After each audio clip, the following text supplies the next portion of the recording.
Well, good evening, everybody. It's nice to see that some of you stuck around with us through the end. The last time we were here for a press conference, I got to announce an engagement, which is now turned into a marriage. Today, I get to announce our new Assistant Majority Floor Leader, Kevin Austin. Welcome.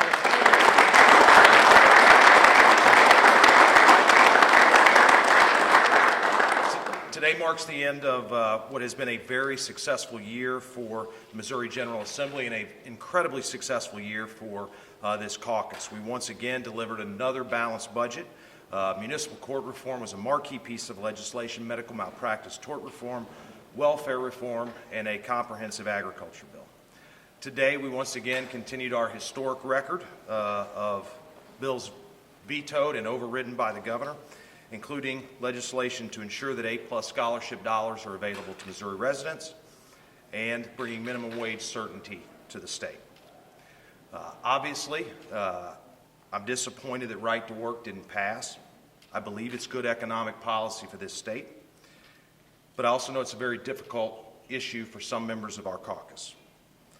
We must, as a state, continue to enact policies that are going to help us compete in a regional and global marketplace, and I believe very strongly that right to work will help that.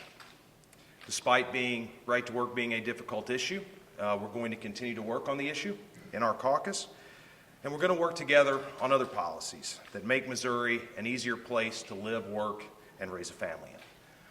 With that, I'll be happy to take any questions. I take it that means we'll see right to work again in 2016?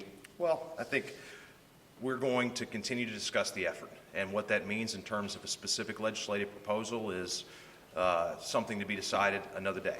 We'll work very closely with President Pro Tem Richard and Senator Kehoe to find out what their appetite is, and we'll work very closely with our caucus members on the front end to try to build a coalition to override a veto if we take it up. Are you referring to possibly different wording or some different provision? Well, I think everything remains on the table there, Joe.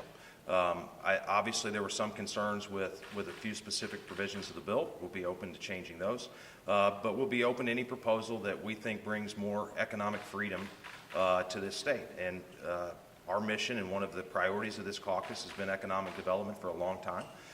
We are in a constant competition with our neighbors, and so to the extent that we can find ways to enact policies that improve that, we're going to be working on it. Was there any surprises today for you?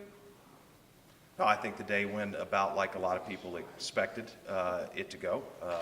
We knew we were going to have a great opportunity to override on a number of bills, which we did. We also knew that right to work was going to be very difficult, and it proved to be. This may be as much a question for the sponsor, but on the minimum wage and plastic bags bill, is there any doubt whether or not that bill will impact Kansas City and St. Louis? Here's the sense about to override that veto. Any doubt whether or not that will impact Kansas City and St. Louis's ordinances? Well, there's certainly litigation pending in St. Louis and an initiative petition in Kansas City. Our effort here was focused on trying to bring some certainty to what the policy looks like for the rest of the state. I do think it has an impact on the legislation in Kansas City. Whether it has an impact on the hike in St. Louis will be up to the court to decide.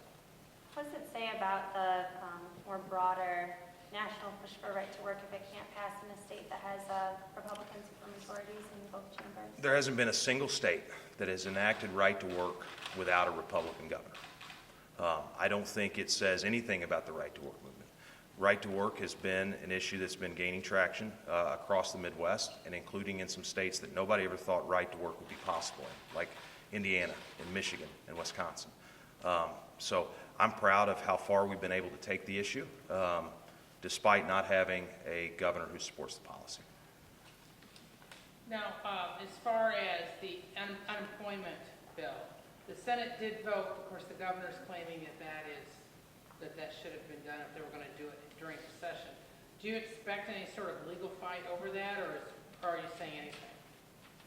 I don't know if I expect a legal fight or not. I think what the Senate did and what the House did on that bill is completely within the parameters of the Constitution to override. There's no prohibition in the Constitution against taking up a bill that was available to be taken up in regular session in veto session. So if there is a court challenge, I'm very confident that the General Assembly would prevail, and House Bill 150 will be law. What are the priorities for you now, between now and next session, or even maybe December 1st, maybe some bills you want to see pre-filed in December, but you've obviously still got the effort with the internal policy, you've got the Planned Parenthood Committee going on. What are some other keys for you in the next couple of months? Well, my priority for next week is going to be to get a little sleep. We'll start with that, and then my priority in October is going to be to go to Disney World with my family. But after that, we're working very hard to craft a legislative agenda. And as I've said before, ethics reform is going to be a big priority for this House. It's going to be something we work on very early in session. We clearly had a number of bills that our members worked very hard, that our committees worked very hard, that weren't able to get finished last session because of circumstances in the Senate. So I anticipate that we'll return to many of those very early in session. But I'm very optimistic about this caucus's ability to continue to lead the state. We demonstrated it again today, and we'll be ready to come back to work in January and demonstrate it again. The gift ban included in the ethics proposal this past session seemed to be a big point of contention with the Senate. Would you be willing to push forward an ethics proposal if it doesn't have gift caps or a gift ban? I think our approach to ethics is going to be a little different than we've had every other year that I've been here, and that is to not allow one omnibus ethics bill to get bogged down by a single provision that someone doesn't like. So it'll be our intention in the House to pass those bills as single subject matters and send them to the Senate. It's my hope that the Senate will take up and pass every single thing we send them. I look forward to working with Senator Richard and Senator Kehoe to hopefully get some agreement on some of those things before we get to session. Thank you guys very much.